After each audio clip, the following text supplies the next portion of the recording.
Muy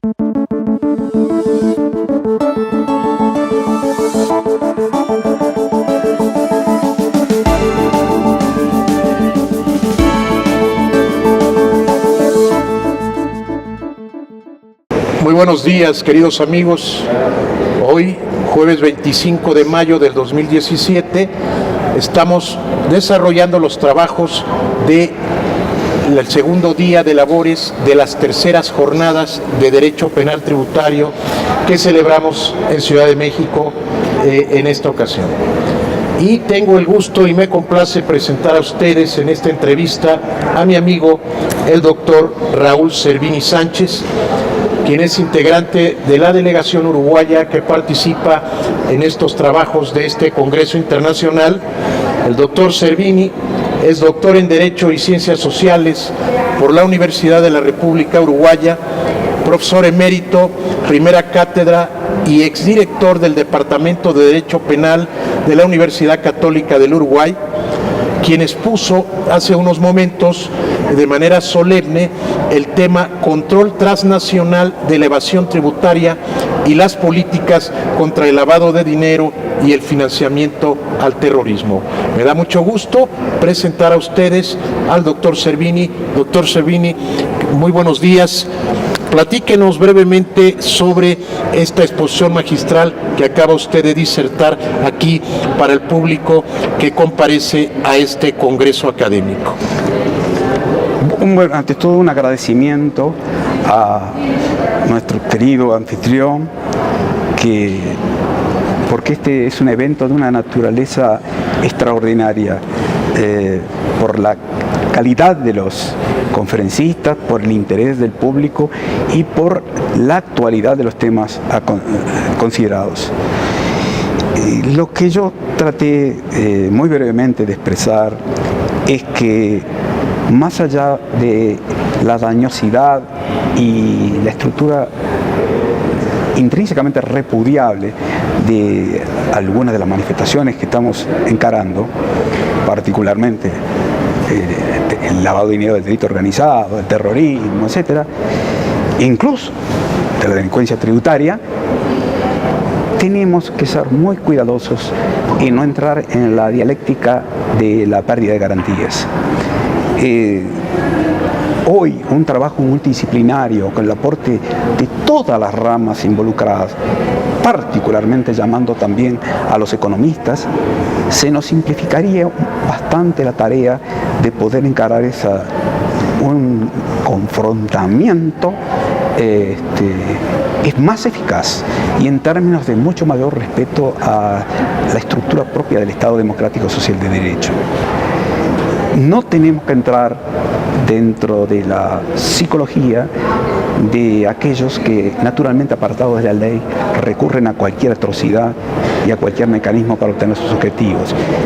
El Estado que nos representa tiene un valor intrínseco originado en su propia legitimidad democrática y debe y puede encarar políticas proactivas respetando las normas del debido proceso, la naturaleza de las categorías objetivas involucradas, no pegar saltos al vacío, no usar los atajos. Eso no es propio del Estado.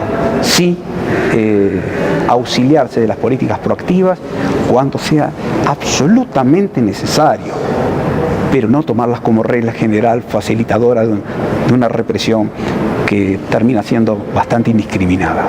Doctor Servini, en su larga trayectoria, tanto académica como profesional, hoy en día está el debate de si el fraude tributario o la defraudación fiscal puede ser delito precedente o delito antecedente del blanqueo de capitales. ¿Cuál es su opinión al respecto? Hay argumentos a favor y en contra en los últimos tiempos, numerosísimos.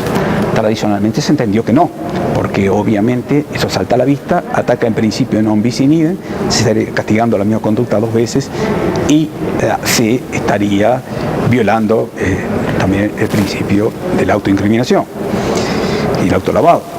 Pero hay muchos argumentos de orden internacional, de orden cooperacional, de orden económico, etcétera, que avalan la inconveniencia de incorporar el delito tributario como delito antecedente. Grandes magistrados, hace poco en Italia, han manifestado en una sentencia de la Corte Suprema que más que facilitar la persecución del delito base organizado, la persecución de casamiento de conveniencia con el delito tributario estaba generando entorpecimientos de naturaleza coyuntural. Eso, no podemos caer en esa trampa. Lo que hay que buscar mecanismos, tal vez autonomizar de alguna manera los grandes casos de defraudación tributaria vinculadas a determinado tipo de delito que quedarían subsumidas por el principio de subsunción naturalmente en esa conducta. Por ejemplo, no entremos al falso dilema de si la corrupción... No. El lavado de dinero inherente a la corrupción integra como un agravante mayúscula la corrupción y que deberá ser sobrepunida en base a eso. Es decir, veamos cuál es el delito motriz que ya sí naturalmente está incorporado como mecanismo abierto a las características del lavado de activos y usemos el fraude fiscal como desde otra perspectiva, que con muchos recursos tenemos en el derecho penal para poder suplementar la pena a través de medidas de prevención general. Hoy hay un debate a nivel dogmático, a nivel académico, de si el fraude fiscal, o lo he entendido como la defraudación fiscal profesional, estas cadenas de sociedades pantalla, de fraudes carrusel, de aquellos individuos o personas jurídicas que se dedican cotidianamente al fraude tributario o a generar el fraude tributario y hay voces que reclaman que estas conductas de este nivel de defraudación debe de ser considerado como conductas de delincuencia organizada y así el Estado debe de responder en un combate frontal a estos grupos que se dedican a hacer del fraude tributario una verdadera empresa criminal. ¿Qué opina al respecto? Muy interesante. El agente protagonista de esa conducta naturalmente son los llamados network ilícitos, o sea, conjuntos técnicos de alta profesionalidad que se prestan a dar servicios al crimen organizado. Pero no debemos olvidar que estos sujetos no son simples formadores de estructuras internacionales, estructuras societarias. Ellos están siendo copartícipes del delito naturalmente subyacente, que es el lavado de actividades clásicas del crimen organizado. Pensemos, el lavado por per se no tiene de conjunto la jerarquía como para recurrir a esos extraordinarios estudios network ilícitos que funcionan, por ejemplo, en Tabatinga y en Leticia, en la selva amazónica, esas torres de cristal inconcebibles, que uno dice, ¿qué estudio puede estar acá en medio de la selva? ¿A quién sirve? Sirve a conglomerados terroristas y narcotraficantes que son, primero que nada, terroristas y narcotraficantes. ¿Y ellos qué les hacen? Les generan estructuras comunes: transporte, intercambio de diamantes por drogas por armas. Dice, los networks ilícitos responden a actividades infinitamente más gravosas que el delito tributario. El delito tributario, para ellos, más allá de la apariencia, no es más que la frutilla arriba del helado. Es correcto. Es decir, lo que debemos ver, lo que hay atrás, esos individuos que se involucran en generación de estructuras evasivas para lavar, no son solo generadores de estructuras asépticas que el cliente resuelve usar para lavar. No, son sujetos que están en contubernio con las estructuras delictivas terroristas y del crimen organizado. E inclusive con las propias estructuras del Estado que se prestan desde adentro de las instituciones para generar estos ciclos de corrupción que al final de cuentas están a favor de estas acciones ilícitas transnacionales. Sí, tal como está la lucha hoy en el mundo, tendríamos desde la lógica de quienes incorporan el delito como delito antecedente autónomo el delito de lavado, tendríamos que con el mismo argumento que sumar, hoy no hay delito organizado clásico sin corrupción. Entonces vamos a sumar delito organizado más corrupción y vamos sumando todas aquellas posibilidades de concurso aparente, claro, que están resumidas con el principio de consulsión. Es decir, hablando claro, el terrorista no podría hacer nada si no tiene la posibilidad de una estructura de lavado que tiene una manifestación fiscal que le permite contar emergentemente con sumas para comprar armas, para comprar insumos. El terrorista tiene una filosofía y fines. El lavado del terrorista es distinto del lavado del traficante. Claro. Tiende a la necesidad de contar con el dinero en forma inmediata, no hace apuesta a largo plazo como el traficante tradicional, que es convencional en sus inversiones.